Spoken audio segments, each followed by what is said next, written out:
Talk to me about Lorelei Lynch. She's not gonna go there.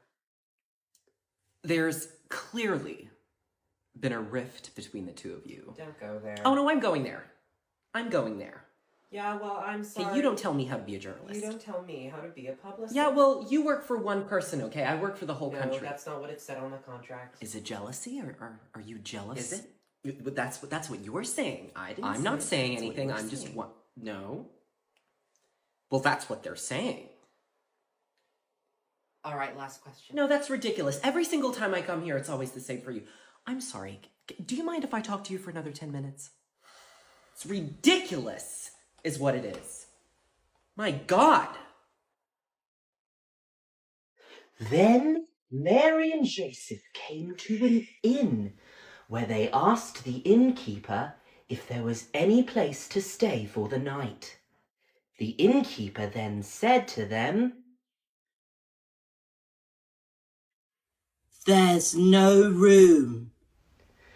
And so Mary and Joseph then had to stay at a Hi, my name is Paloma Diamond, and this is a timeline of my career.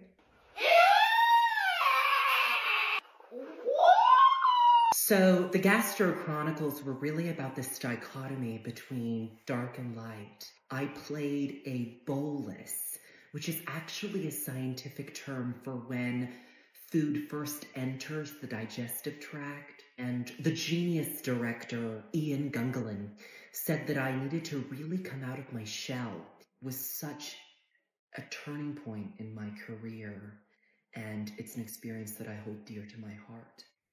How many pirouettes did I do? I did an arabesque.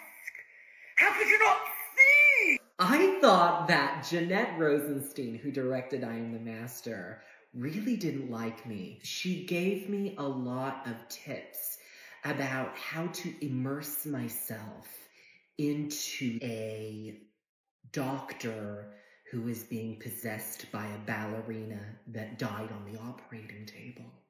Can't fix this. That's what I'm talking about. Do you think I want the kids to go through this? I don't. The remedy was fun. I remember Clifford Cartwright, the director, telling me so many times, just shove the sand up your nose and you'll feel the pain. And so I did. Yeah. Evelyn, secure your glove. Forgive me, Aunt Ingrid, I did not see. It's cavalier neglect. When I was your age, I received a strap for every centimeter of skin that I showed. That must have been painful. Irrefutably.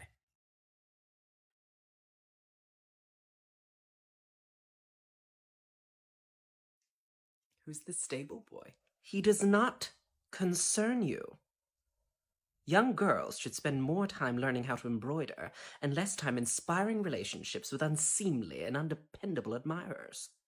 Elizabeth said he studied in Europe among artists and vagrants. Do you think that's so? Certainly not. He was an apprentice for Pippin Shearer in Paris, if it's any consolation. He offered to tend to the horses in exchange for Latin classes from your father. Would you please desist gawking? You're like a magpie in front of earthworms.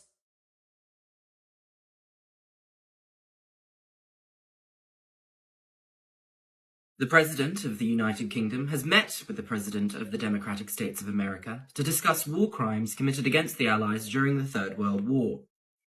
The settlement of Mars is appealing to the Earth Allegiance for financial aid to manufacture more sustainable resources for its first civilization. The Republican Confederacy has issued a statement regarding its construction of the wall between the border of the Democratic States of America in a bid to ward off illegal immigrants. The city of Cairo records its highest temperature on record at a staggering 58 degrees Celsius. And the new Hollywood blockbuster, The Takeover, about the fall of the British monarchy, is set to hit theatres this week. What royalists have to say about its depiction? Bring forth the girl. Your Majesty.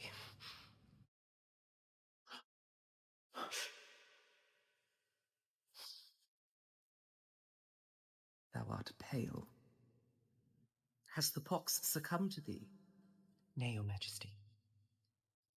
How many winters hast thou seen? 20, Your Majesty. Speak up, peasant! 20, Your Majesty. 20.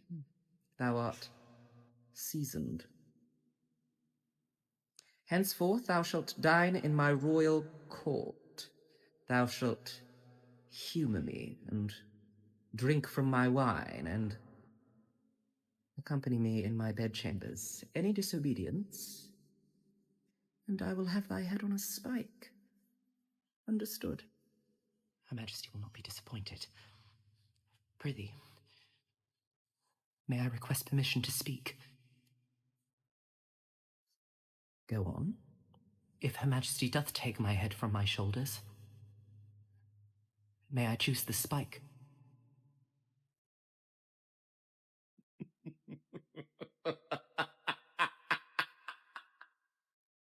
'Tis but a royal quip. Thou hast spoken in jest. Come, be seated to my left. Thou hast proven thou can verily humour me so. So, have you heard Mamma's brought another chaise longue for the drawing room? Haven't we already 100? Richard Stewart's looking rather handsome tonight. Oh, Grace, do you really have to be such an insufferable tart? He's not interested in you, my darling. To him, you're simply an excursion, not a final destination.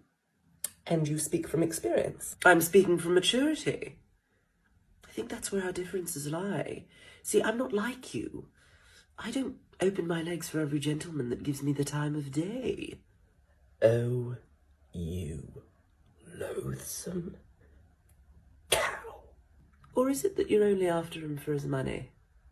You'd give anything to marry him and live at Blithely Manor. Richard's middle class. Oh, please, everybody knows he's new money. Have you seen his car? It's so oversized. Do you think he's trying to compensate for something? Oh, don't be vulgar. I'm serious. Why does everything he owns have to be so big? His car is big, his house is big, even his dog is big.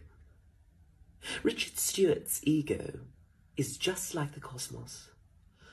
Vast, twinkly, and incredibly dull. Thank you, Lady Elizabeth. Richard. Grace? Care for a walk in the garden? But you know what the fakest thing about her is? It's not her ass. It's not her boobs. It's not her lips. The fakest thing about her is her personality. She is a backstabbing, two-faced liar. And you know what the worst part is? She'll never change. She'll never change. Hi, Crystal. Oh, hi. Can't believe they're in first class on this thing. I know, right? Ugh, it was hideous in these. This one isn't bad. You look hot. No, that wasn't the one I wanted to post. Got your phone. Oh, look! It's one of those whales that looks like Quasimodo. He saved your phone. Can I have it back, genius? Want to know what else is genius? Finding the right credit card with NerdWallet. They do the research so you don't have to. Pretty cool, huh? Do I need a new credit card? You do!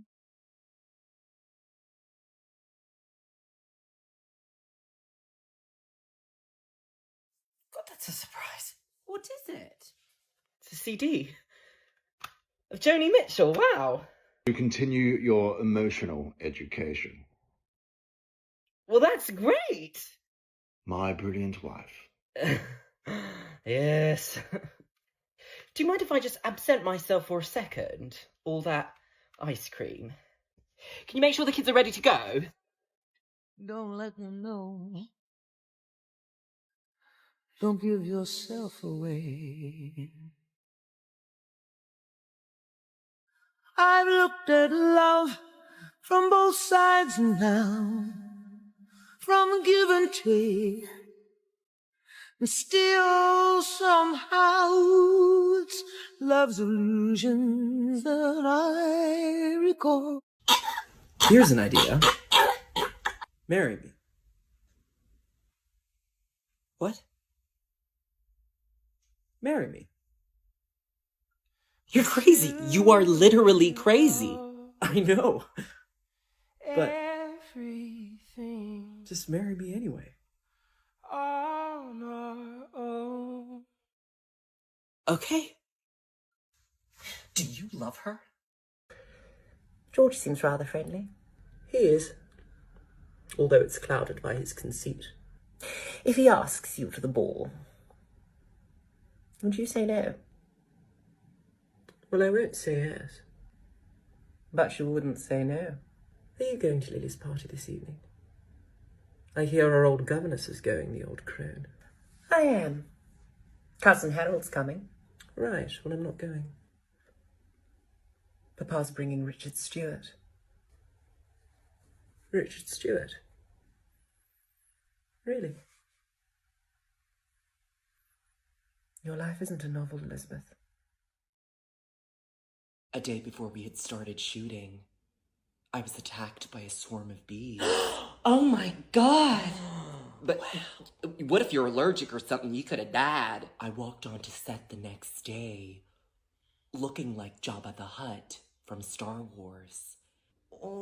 It was okay in the end because the director said that the swelling around my face and eyes looked like I had been crying. And of course, this film is all about grief. You know, a similar thing happened to me when I crop dusted at a nunnery. No wonder you had such big lips in the movie. I thought you had your fillers removed. Not everyone's like you, Lorelai. What was everybody's favorite part about shooting? Craft service. My makeup artist, Sean. For me, the view I got of the French Riviera. Yeah. I stayed at the Palace in Monaco, and I just fell in love with the view of the harbor. Paloma? Being lost in the moment of a person so far removed from yourself,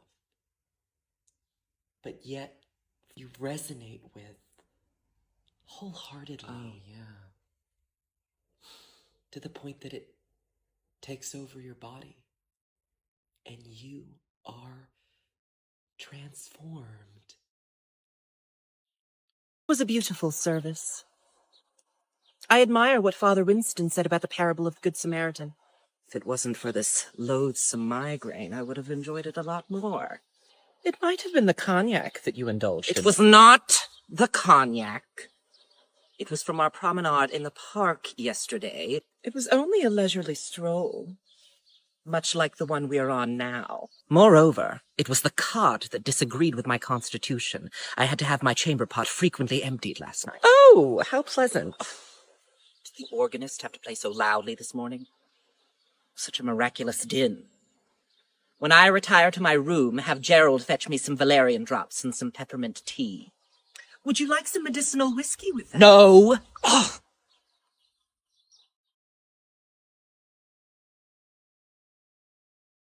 And the Oscar goes to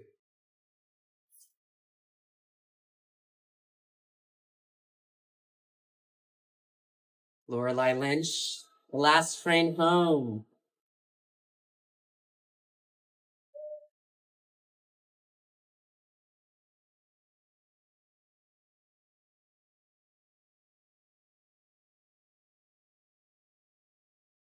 Ladies and gentlemen, I am so sorry. I'm so sorry, Lorelai.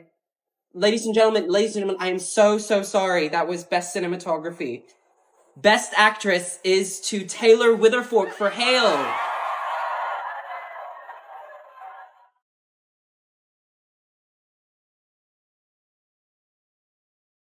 This is Taylor Witherfork's first Academy Award.